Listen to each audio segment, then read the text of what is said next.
Καλησπέρα. Ονομάζομαι Λαμπαθάκης Μιχάλης, για όσους με ξέρετε. Είμαι διευθυντής στο πρώτο Γενικό Λύκειο Ρεθύμνου τα τελευταία 3 χρόνια και πριν ήμουν 10 χρόνια σε ειδικά σχολεία και πριν σε άλλες σχολικές μονάδες. Έχω περίπου 25 χρόνια στην εκπαίδευση και πριν από αυτό ήμουνα αξιωματικός στο λιμενικό σε μια ειδική μονάδα.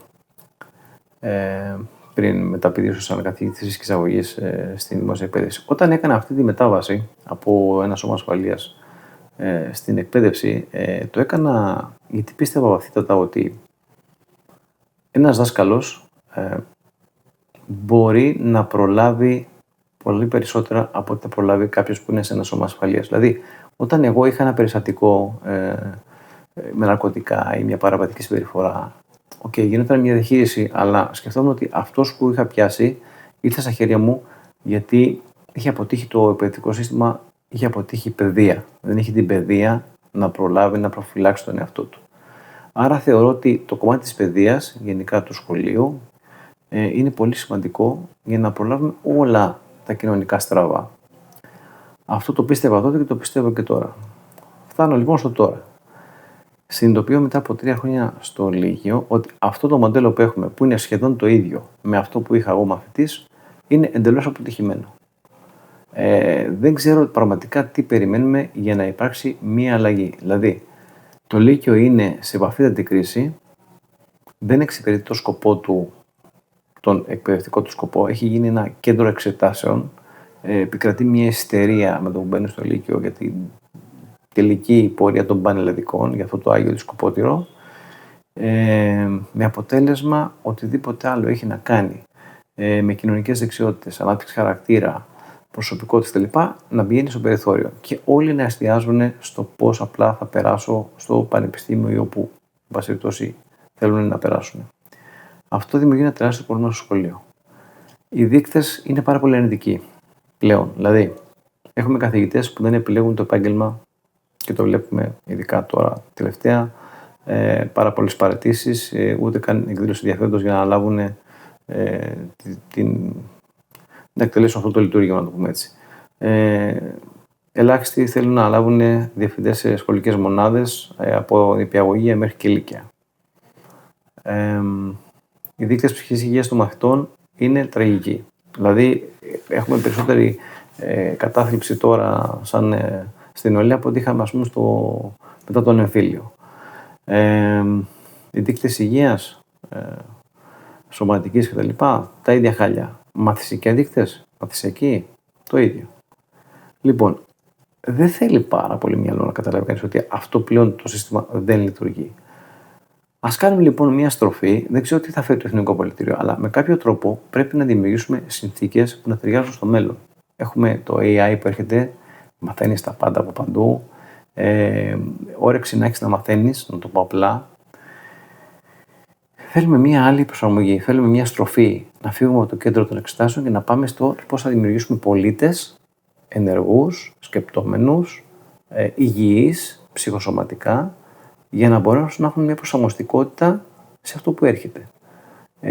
Άρα λοιπόν θέλουμε περισσότερες κοινωνικές δεξιότητες, ελεύθερο χρόνο, μικροομάδες μάθησης που να έχουν κοινά ενδιαφέροντα, δηλαδή πρέπει να σταματήσει και αυτό το βασανιστήριο σε αυτούς που έχουν ενδιαφέρον στους άριστους, δηλαδή ας πούμε γιατί το 19 και ένας που ας πούμε τον ενδιαφέρουν πράγματα και έχει ανησυχίες να είναι με το 10 μαζί.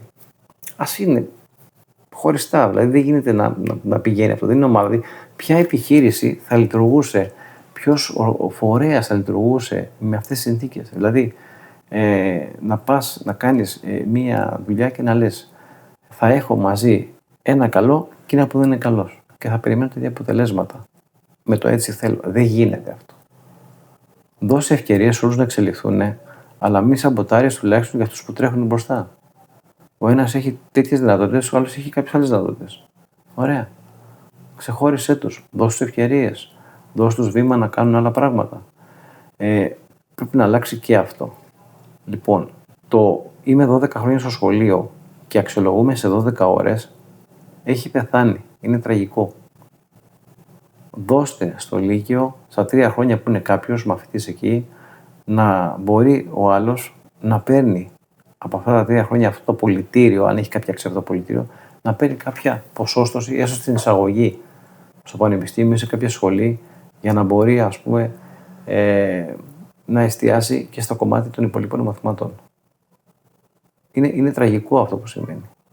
Αύριο το πρωί, αν λέγατε στους μαθητές της Γάμα Λυκείου, το επόμενο έτος, θέλετε να έρθετε το πρωί στο σχολείο, Γάμα Λυκείου, δεν θα ερχόταν κανείς. Και αυτό θα ήταν μια απλή απόδειξη πόσο το σχολείο το αισθάνονται ότι τους προσφέρει αυτό που θέλουν για το μέλλον τους. Δεν το αισθάνονται. Δεν το αισθάνονται. Γι' αυτό βλέπετε ότι έχουν όλοι 50 απουσίες, γι' αυτό ότι έχουν πάρει όλοι γρίπη, ότι ψάχνουν να βρουν χίλιους τρόπους να γλιτώσουν χρόνο μεταξύ του σχολείου, των φροντιστηρίων και ό,τι άλλο κάνουν. Λοιπόν, αυτό το μοντέλο δεν λειτουργεί. Ελπίζω να έρθει σύντομα κάποια αλλαγή που να εξυπηρετεί τις οικογένειες, να αποφορτήσει ψυχικά και οικονομικά τους Έλληνες γονείς που υποφέρουν από αυτό το πράγμα, που υποφέρουν έτσι, σαν απόδοση. Ναι, ας αξιολογηθούν τα πάντα, ας μπουν σε μια βάση, ας μπουν οι καλοί με τους καλούς, ας δοθούν ευκαιρίες με εσωτερικά φροντιστήρια σχολεία για τους άλλους να ανέβουν, να θέλουν κάποιο επίπεδο, αλλά να μην σαμποτάρει ένα τον άλλο και να μπορούν όλοι να λειτουργήσουν και να βελτιωθούν σαν άτομα και σαν στοιχεία όσο μπορούν για το κοινωνικό καλό. Γιατί το θέμα δεν είναι ποιος θα περάσει ή όχι. Το θέμα είναι αύριο μεθαύριο, σαν κοινωνία, πώς θα είμαστε, ποιοι θα μπορούν να συνεργαστούν με ποιους, ποιοι θα είναι οι μικροί ηγέτες που θα βγουν εκεί έξω να σταθούν σε όλα τα πόστα. Ποιοι θα πάνε στα νοσοκομεία, ποιοι θα πάνε στα σχολεία, ποιοι θα κάνουν επιχειρήσεις και θα μπορέσουν να συνεργαστούν με ομάδες, να γίνουν εργοδότες, να στηρίξουν το κράτος. Ποιοι θα τα κάνουν όλα αυτά, αν δεν δουλευτούν από μικροί, αν δεν τους δώσουμε το βήμα να προχωρήσουν, να εξελιχθούν σαν προσωπικότητες. Λοιπόν, πρέπει να γίνουν τομές καθοριστικές. Αυτό το μήνυμα δεν είναι ένα μήνυμα πεσημισμού, απεσιοδοξίας. Είναι ένα μήνυμα που έρχεται για να δώσει, να σημάνει ένα καμπανάκι ανησυχίας, ότι πρέπει να προσπαθήσουμε όλοι, στο σχολείο μας, στην εργασία μας, παντού, ούτως ώστε να υπάρξει μια κοινωνία βιώσιμη. Το χρωστάμε σε αυτούς που θα έρθουν. Όχι σε εμάς, σε αυτούς που θα έρθουν. Δηλαδή, τι θα τους παραδώσουμε. Ποιοι θα ηγηθούν αύριο. Ποιοι θα αναλάβουν την ευθύνη να μείνει η χώρα σαν χώρα και όχι σαν χώρος. Λοιπόν, είναι σοβαρά τα θέματα. Έχουμε ένα δημογραφικό που έχει φτάσει σε τραγικό επίπεδο. Δεν θα μιλήσω για την οικονομία, έτσι, και την παρασιτική κατάσταση του τουρισμού. Όλα τα υπόλοιπα έχουν καταπέσει πάρα πολύ και ο κόσμος είναι απίστευτα ανταγωνιστικός και δεν περιμένει εμάς. Ούτε τις πολιτικές μας αντιλήψεις, ούτε τις μικροανασφαλίες μας, το πώς θα τις λύσουμε. Λοιπόν, ούτε αν θα υπάρχει πολιτικό κόστος στο ξεβόλεμα κάποιον. Λοιπόν, τα πράγματα είναι πάρα πολύ σοβαρά και δεν αφορά έναν, 2, 5, 10. Αφορά τους πάντες, ακόμα και αυτούς που θεωρούν ότι είναι εξασφαλισμένοι. Και αυτούς τους αφορά. Διότι, ωραία, τι να το κάνεις αν είσαι εξασφαλισμένος ή βολεμένος ή δεν ξέρω τι, σε μια κοινωνία που θα είναι σε βαριά νόσηση σε 10 χρόνια. Δεν θα έχει νόημα. Θα περνάς και εσύ καλά με αυτά που θα βλέπεις γύρω σου. Λοιπόν, ας κοιτάξουμε την νεολαία, γιατί αυτή είναι που θα διαχειριστεί τα χάλια τα δικά μας, αυτά που δημιουργήσαμε εμείς τα τελευταία 40 χρόνια, να το πω έτσι, και να δούμε πώς θα τη βοηθήσουμε. Να προλάβουμε, να δημιουργήσουμε προσωπικότητες για να μας βγάλουν το αδιέξοδο. Λοιπόν, θέλει πολύ βαθιά τομή στην εκπαίδευση. Θέλει πολλή δουλειά από όλους μας, ακόμα και με αυτό το σύστημα, ότι είναι πρέπει να εστιάσουμε στο κομμάτι της παιδείας και να δούμε τι καλύτερο μπορούμε να κάνουμε.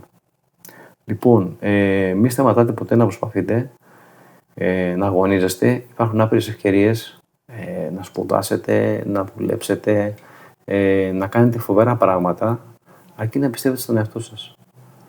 Και κάντε κάτι πέρα από εσάς. Δηλαδή, δεν είναι μόνο το εγώ μου, είναι και το εμείς. Δηλαδή το να πετυχαίνεις κάτι το οποίο θα επηρεάσει και τη ζωή των άλλων, αυτός είναι ο μεγάλος στόχος. Ναι, ηγήθηκα μια προσπάθεια. Κατάφερα και βοήθησα εμένα, άλλους 10 και τη χώρα μου. Ναι, τη χώρα μου. Δεν είναι κακό να λέμε τη χώρα μου, την πατρίδα μου. Λοιπόν, να προσπαθήσουμε λίγο γι' αυτό. Λοιπόν, εύχομαι καλά αποτελέσματα σε παλλαδικές όλα τα παιδιά. Ό,τι και να έρχεται, πάντα υπάρχει λύση. Πάντα. Είμαστε σε μια εποχή που είμαστε στην απόλυτη ασφάλεια, χωρίς να έχουμε ουσιαστική απειλή. Δεν έχουμε, δηλαδή ούτε πόλεμος υπάρχει αυτή τη στιγμή εδώ, ούτε πεινάμε, ούτε θα μας φάνε τα θηρία στη ζούγκλα, ούτε τίποτα. Και έχουμε όλη κατάθλιψη. Όχι παιδιά, δεν είναι έτσι. Θέλει αγώνα. Θέλει να ξαναβρούμε στοιχεία μέσα μας, αρχές και βάσεις για να αγωνιστούμε. Πέρα τον εαυτό μας. Ας ξεχάσουμε το εγώ. Να ξεβολευτούμε, να πάμε πιο πέρα. Να κάνουμε ομάδα. Να δεχτούμε να μπει ο καλύτερος στην ομάδα αρχηγός. Και οι άλλοι να τον ακολουθήσουμε. Να τον κρίνουμε, να τον βοηθήσουμε, να τον συμβουλεύουμε. Αλλά σαν ομάδα να φτάσουμε κάπου. Αυτό πρέπει να γίνει σε όλη τη χώρα. Λοιπόν, να κοιτάξουμε στην ουσία τι μας έρχεται και αναλόγως ο καθένας να τοποθετηθεί για να βοηθήσει την κατάσταση. Να είστε καλά.